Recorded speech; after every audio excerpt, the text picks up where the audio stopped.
This video was made possible thanks to the unwavering support of our incredible patrons. You guys are the best. Your viewers are going to see the raw power of Fblthp the Lost. Hello everyone and welcome to another EDH gameplay video brought to you by Affinity for Commander. My name is Martin. And my name is Alex. So this week's video is going to be a little bit different than our usual content in a couple of ways. Firstly, we will be bidding farewell to 2019 with a good old game of Arch Enemy, where 3 players take on the might of Fblthp the Lost and his all-powerful scheme deck. But secondly, and most importantly, this is in no way, shape or form a balanced game. I was unsure about posting this video for this very reason, and decided to let you the viewers decide with a trusty poll where over 500 of you participated. The results of this poll showed an overwhelming desire to see us suffer, with only 17% of you opposing the idea. Please rest assured that this style of game will not become common on our channel, as it is soul crushing to review the slaughter over and over again in order to edit it. So now that that's out of the way, sit back and enjoy the misery. Chris is the arch enemy of this game and has chosen the mighty Fblthp the Lost as his commander. He keeps an opening hand of Worn Power Stone, Ponder, Pongify, Turnabout, Flooded Strand and 2 islands. My commander is Arcades the Strategist. I keep an opening hand containing Stalwart Shield Bearers, Lightning Greaves, High Alert, Beast Within, Command Tower, Seaside Citadel and Thornwood Falls. Thomas is playing his Atla Palani Nest Tender deck. His opening hand consists of Etali Primal Storm, Zetalpa Primal Dawn, Ashnod's Altar, Rout, Boros Garrison, Selesnya Sanctuary and a Mountain. And finally, Tom's commander is Xenagos, God of Revels. He keeps an opening hand of Boreal Druid, Ulvenvold's Tracker, Duskwatch Recruiter, Fauna Shaman, Balefire Dragon, a Mountain and a Forest. Chris goes first, revealing his first scheme to be Make Yourself Useful. Calm down there, scheme deck. They haven't even had their first turn yet. Chris then plays an island and casts Ponder. He rearranges the top 3 cards of his library, draws a card, and passes the turn. I play Seaside Citadel, Tom plays a Forest and casts Boreal Druid, and Thomas plays a Mountain. We then end our turn. Chris reveals his next scheme to be When Will You Learn? Exile the top card of each of his opponent's libraries. Tom and Thomas both exile land, and Martin exiles Orator of Ojutai, which Chris decides to cast. Next, Chris plays Flooded Strand, immediately paying a life and sacrificing it to search his library for an island, which he puts into play. Remember kids, deck thinning is deck winning. Chris then casts his commander, the all-powerful, the almighty Fblthp the Lost. He draws a card, discards down to 7, and passes to his opponents. I play Command Tower and then cast Stalwart Shield Bearers. Tom plays a Mountain, Thomas plays a Plains, and Thomas casts Fauna Shaman. We then pass the turn. The next scheme in Chris's deck is revealed to be Bow to My Command, and Chris chooses to target Martin with the card's ability. Good luck getting out of that one with all those 0-powered creatures, Martin. Next, Chris plays an island and casts Worn Power Stone before ending his turn. I play Thornwood Falls, gaining a life, Tom plays a Forest, and Thomas plays Temple Garden, paying 2 life to have it enter untapped. Thomas then casts Ashnod's Altar, a card that I can't seem to upload a video without lately, and Tom casts Explosive Vegetation. He puts a Mountain and a Forest into play, and I cast Lightning Greaves before equipping them to my Shield Bearers. With nothing more to do, we pass to Chris. Chris's next scheme is This World Belongs to Me, which allows him to draw 2 cards and play an additional land. Value. Chris then plays an island and casts Winter Orb. You thought I was a mean person.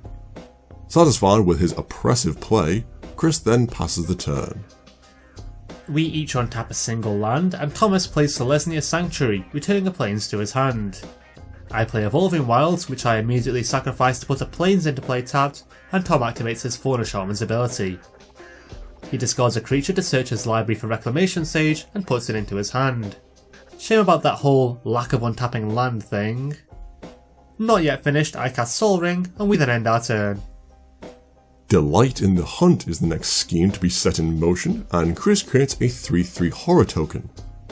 Chris then casts Dig Through Time, looking at the top 7 cards of his library and putting 2 of them into his hand. He puts the rest on the bottom of his library, casts Soul Ring, casts Mind Stone, and passes to the opposing team. We each untap a single land, I play a forest, Tom plays a mountain, and Thomas casts a very shiny Wayfarer's Bauble.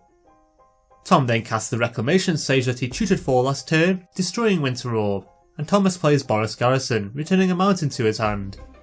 With nothing more to do, we pass to Chris.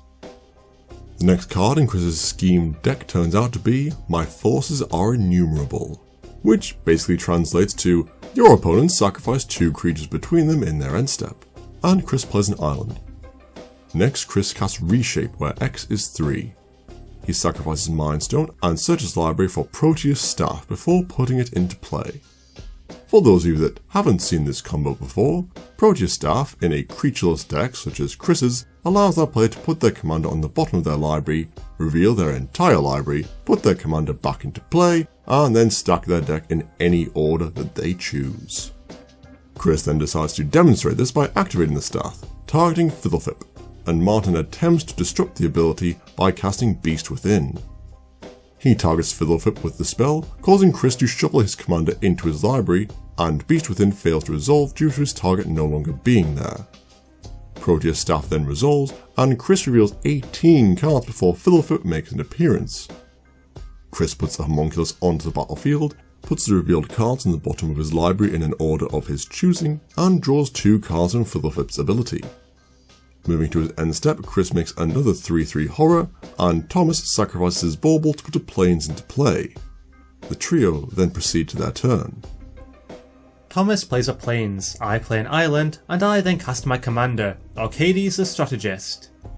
I move my Greaves over to the Elder Dragon, and Tom casts his commander, Xenagos, God of Revels. Not wanting to be left out, Thomas also casts his commander, Atla Palani, Nest Tender. Next, Thomas casts Swiftfoot Boots, to which Chris responds by destroying Atla with Pongify. Thomas is compensated for his loss with a 3/3 Ape token, which he immediately equips the boots to, and I then cast High Alert.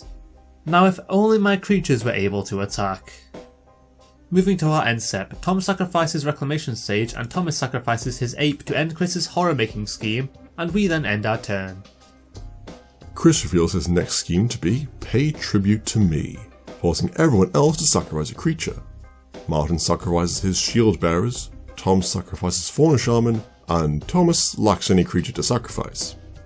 Chris then plays Temple the False God and activates his staff, once again targeting Fblthp. This time there is no intervention, and Chris puts his commander on the bottom of his library.